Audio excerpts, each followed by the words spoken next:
lecteurs et bienvenue pour cette nouvelle vidéo sur la chaîne. Aujourd'hui, sujet un petit peu particulier pour coller à l'actualité, puisqu'en Suisse, le 26 septembre 2021, le peuple aura l'occasion de se prononcer pour la première fois sur le mariage pour tous. Loin de moi l'idée de faire quoi que ce soit comme politisation sur la chaîne, bien que j'aie un avis dont vous pouvez vous douter, mais je pensais simplement me servir de cette occasion pour vous présenter quelques ouvrages sur la thématique LGBTQI+. D'avance, je suis obligé de faire un petit mea culpa auprès de la communauté lesbienne, n'ayant pas eu réellement l'occasion de lire de bons livres sur le sujet jusqu'à présent, il n'y en aura aucun présenté dans cette sélection. Si toutefois vous en avez à me présenter, n'hésitez surtout pas à me les proposer en commentaire ou sur les réseaux sociaux, j'en serais absolument ravi. Je vais donc tout de suite vous présenter le premier ouvrage, il s'agit d'un album jeunesse destiné à partir de 3-4 ans, c'est Deux garçons et un secret de André Poulain et illustré par Marie Lafrance, aux éditions de La Bagnole dans la collection La vie devant toi. Il s'agit de l'histoire de Mathias et Émile, deux enfants qui sont les plus meilleurs amis du monde. Un jour, alors qu'ils jouent dans le bac à sable, ils trouvent une bague et ont une merveilleuse idée. Puisqu'ils sont tellement amis, puisqu'ils s'aiment si fort, et comme c'est ce que font les adultes lorsqu'ils s'aiment, ils vont se marier. Cette idée ravit immédiatement tous leurs petits camarades qui sont à la fête et jouent le jeu avec eux. Malheureusement, ce ne sera pas le cas de tous les adultes dans leur entourage et certains d'entre eux chercheront même à s'immiscer au milieu de cette belle amitié. C'est un petit ouvrage absolument doux, tendre et bienveillant que je recommande de mettre entre les mains de tous les enfants qui commencent à décrypter la lecture ou même en les accompagnant parce que ça donne ce magnifique message qui est « Les enfants en eux-mêmes n'ont pas de préjugés ». C'est la vision biaisée des adultes ou leur bienveillance qui feront que par la suite ils seront eux-mêmes tolérants ou intolérants. Je l'ai personnellement adoré et ça a été franchement un coup de cœur. Sur ce, ouvrage suivant. Je vais vous présenter ensuite un livre qui est une première lecture destinée à partir de 6-7 ans. Il s'agit de L'amoureux de papa, écrit par Ingrid Chabert et Laurent Kendrick, aux éditions Kilowatt dans la collection Les Capoches. Il s'agit de l'histoire d'Amandine dont les parents viennent de se séparer. Et franchement, elle ne comprend pas pourquoi. L'entente est toujours cordiale, ils se voient souvent, ils rigolent ensemble, ils sont dans très bons termes, ça reste de très bons amis, et du coup, elle se pose la question, mais pourquoi diable ont-ils rompu, se sont-ils séparés, si tout va si bien? La réponse lui apparaît le jour où son père décide de lui présenter son petit ami. Énorme choc pour Amandine qui ne se serait jamais douté que son père puisse être amoureux de garçons, mais plus encore, et là où le bas blesse, c'est que ce nouveau petit ami n'est autre que le nouvel instituteur d'Amandine. Autant dire qu'elle ne le prend pas très bien et décide pour l'instant de rejeter son père, retournant vivre complètement chez sa mère, étant insupportable avec son instituteur, au point que ceux-ci sont à la limite de rompre. Ce n'est pourtant pas faute de la part de tous les adultes de lui dire « Mais non, écoute, c'est toujours ton père, il t'aime toujours autant, ça ne change absolument pas la personne qu'il est, et ça ne change surtout pas l'amour qu'il te porte. » Et là, tout le dilemme du roman sera donc de savoir si Amandine finira par accepter la situation et simplement aimer son père tel qu'il est, de la même manière que lui l'aime très fort. C'est un petit ouvrage que j'ai trouvé personnellement absolument adorable, en cela qu'il ne se focalise pour une fois pas sur la personne qui découvre sa sexualité et fait son coming out, mais sur la réaction de l'entourage, et surtout d'un enfant en bas âge. Je vous le recommande, c'est une petite pépite. On enchaîne donc cette fois-ci sur un roman adolescent dont je vous ai déjà énormément parlé, que ce soit sur la chaîne, le blog ou les réseaux sociaux. Il s'agit de Pourquoi pas nous de Becky Albertalli et Adam Silvera aux éditions Hachette. Il s'agit donc de l'histoire d'Arthur, un adolescent qui est actuellement en stage dans l'entreprise d'avocat de sa mère à New York pour tout l'été, qui fait la rencontre de Benjamin, un adolescent de son âge qui habite sur place. Arthur est un garçon très tendre qui croit au grand amour, qui croit aux signes de l'univers, peut-être parce qu'il regarde trop de comédies romantiques et de comédies musicales. Et de l'autre côté, nous avons Benjamin qui lui ne croit plus du tout au destin, à l'univers ni au grand amour, car il vient de subir une rupture assez compliquée. Les deux garçons se rencontrent dans un bureau de poste et ont immédiatement un coup de foudre mutuel. Le problème, c'est qu'ils se séparent sans s'être échangé leurs coordonnées, et du coup, toute la première partie du roman va être destinée à essayer de voir comment ils peuvent se retrouver en ayant très peu d'indications l'un sur l'autre à travers la grande pomme. Et la deuxième partie du roman sera plus une histoire d'amour classique, avec l'enjeu que ça ne durera probablement qu'un été. Est-ce que ça vaut la peine de réellement s'investir dans cette histoire? Ça a été franchement un coup de cœur monumental, je vous renvoie à mon article sur le sujet, mais très honnêtement, juste lisez-le, j'ai été attendri par les personnages, j'ai vibré avec eux, c'était une histoire qui m'a pris littéralement aux tripes. J'ai juste à cœur de vous le recommander chaleureusement. Histoire suivante. J'ai envie ensuite de vous parler d'une duologie de new romance que j'ai découverte toute récemment et qui est une très jolie petite romance estivale. Il s'agit de Painting Star, écrit par Mandy Ellis aux éditions Nisha, etc. Il s'agit de l'histoire de Adam, un jeune garçon finlandais qui se retrouve embarqué le temps d'un été par ses parents en France pour visiter la maison de la grand-mère récemment décédée. Adam est un garçon absolument solitaire, asocial complètement, puisqu'il est sujet depuis bien des années à des crises d'angoisse et de panique qui peuvent le prendre n'importe quand, y compris la nuit. Lui qui aspirait à passer l'été le plus tranquille possible, si possible enfermé dans sa chambre à juste peindre et dessiner, qui sont ses principales passions, se retrouve embarqué par sa mère à aller visiter une boutique d'antiquaires. Là, il fait la rencontre de Lou, qui est son exact opposé. Autant Adam est un garçon absolument solitaire et renfermé, autant Lou est solaire et extraverti. Sans qu'Adam ne s'explique très bien pourquoi, Lou commence à se prendre d'affection pour lui, à essayer de tisser des liens d'amitié, lui écrit tout le temps, vient le chercher pour faire des balades à vélo dans la région, pour lui faire découvrir la Provence, les villages, l'emmène à la plage, l'emmène manger des glaces, l'emmène même rencontrer ses amis en boîte de nuit, et surtout accepte lorsqu'il découvre que Adam est sujet à des crises de panique. Évidemment, avec la gentillesse de Lou, Adam ne tarde pas à commencer à avoir des sentiments pour lui, ce qui l'effraie au plus haut point, pour la simple et bonne raison que ça le remet face à une vérité qu'il essaye de se cacher sur lui-même depuis des années, depuis qu'il a été passé à tabac par des élèves de sa classe lorsqu'il les a un petit peu trop regardés dans le vestiaire. Et puis évidemment, il y a toute la question de savoir si Lou est en fait en train de flirter avec lui ou si c'est juste une amitié et que Adam est en train de se monter la tête tout seul. Tout l'enjeu du roman sera pour Adam de savoir s'il est prêt à s'investir et à accepter cette part de lui, et surtout si ça vaut la peine, sachant que, comme pour Pourquoi pas nous, il s'agit ici d'un voyage qui n'est censé durer qu'un été. C'est un roman franchement que j'ai pas mal apprécié, surtout au niveau de la construction des personnages qui sont très touchants, et avouons-le, vu la description de Lou et son caractère, j'ai eu un petit crush book boyfriend pour lui, ça c'est dit. Mais du coup, oui, c'est un roman vraiment qui est très sympathique, qui se lit bien, qui en plus se fait pas mal guide de voyage, il fait bien découvrir la Provence. J'ai beaucoup apprécié et je vous le recommande également chaleureusement. Livre suivant. Le prochain ouvrage que je vais vous présenter, je vous en ai également déjà pas mal parlé sur les réseaux sociaux et sur le blog récemment. Il s'agit du roman graphique de Alice Oseman chez Hachette Roman, Heartstopper.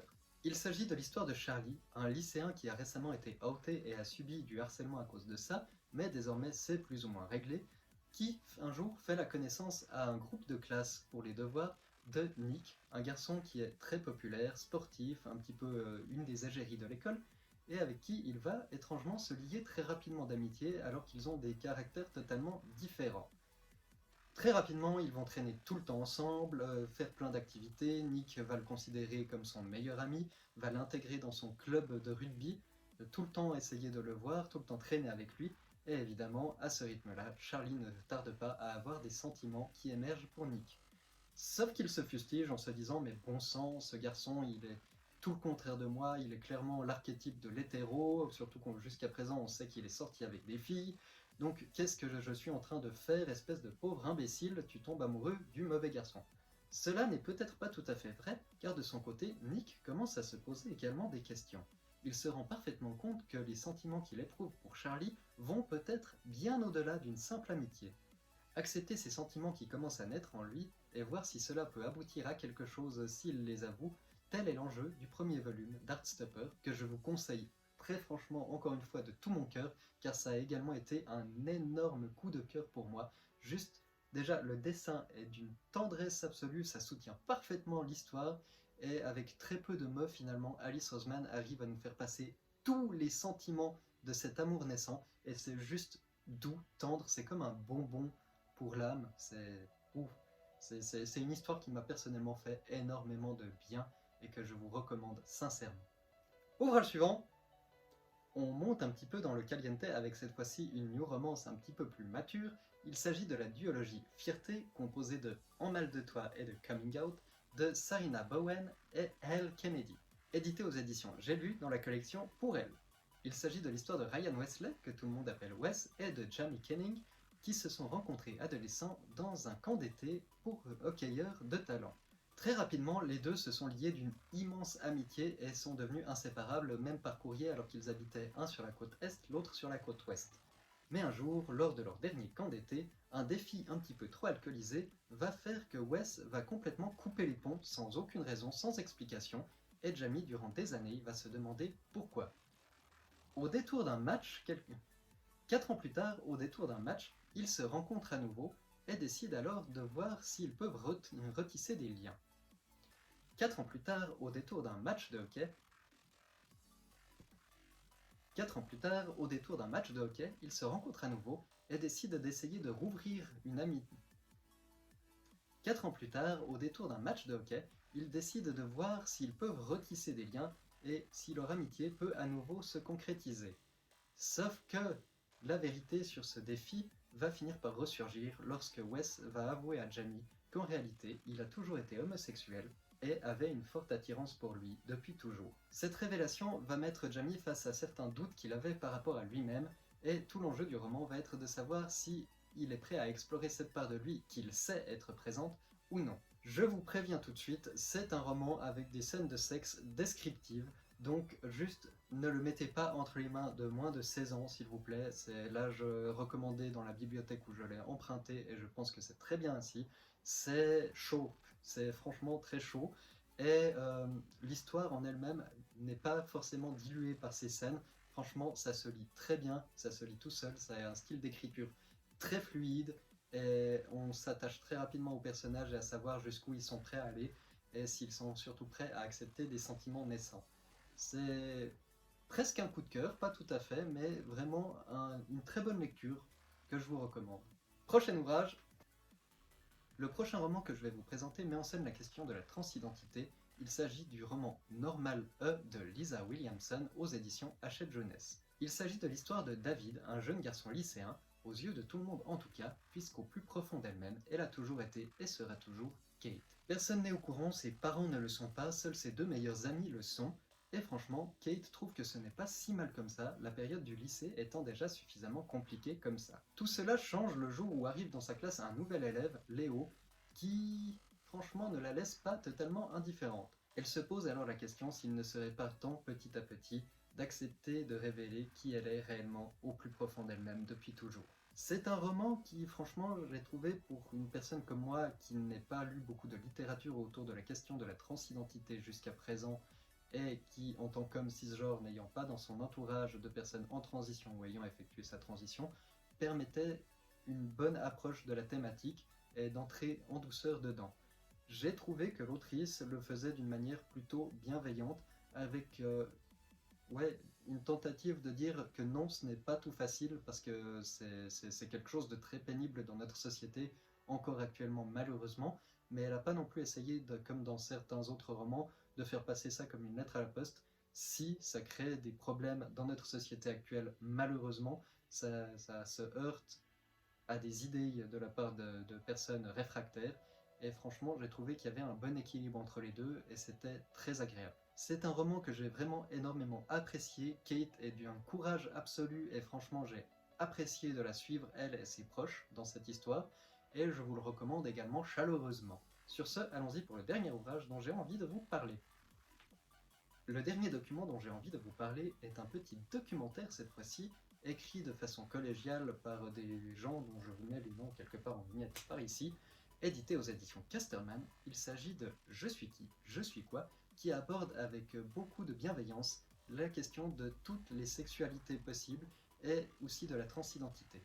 Je suis qui, je suis quoi a dans son prologue une phrase qui je trouve résume très très bien tout le concept de ce documentaire, c'est ok d'être qui tu es. À travers des mythes, à travers des faits historiques, à travers des chiffres actuels, des statistiques, des recherches scientifiques et tout ce que vous voulez, ce petit document essaye de montrer à quel point c'est tout à fait normal que l'homosexualité et toutes les variantes de sexualité possibles et de genre et d'identité ont toujours existé, que ça a toujours été là, qu'il n'y a absolument rien d'anormal là-dedans, et je trouve que c'est un message extrêmement positif. Personnellement, je pense que j'aurais apprécié énormément d'avoir un documentaire de ce genre et de cette qualité, écrit avec autant de bienveillance lorsque j'étais moi-même adolescent et à la recherche de qui j'étais. Je vous conseille de le remettre entre toutes les mains de personnes curieuses sur le sujet, qu'elles soient concernées directement ou indirectement ou même juste pour leur culture personnelle, plus il y aura d'informations dans le monde là-dessus et plus je suis persuadé que tout ira de mieux en mieux. Sur ce, cette petite présentation d'ouvrage sur la thématique LGBTQI+, est désormais terminée. J'espère qu'elle vous aura plu et que je vous aurai fait découvrir ou redécouvrir des ouvrages qui vous intéressent. N'hésitez pas à venir en parler en commentaire si vous en avez lu certains, ou à me conseiller d'autres si vous en avez. Sur ce, je vous dis à très bientôt pour une prochaine vidéo. Portez-vous bien, ayez de très belles lectures. Ciao!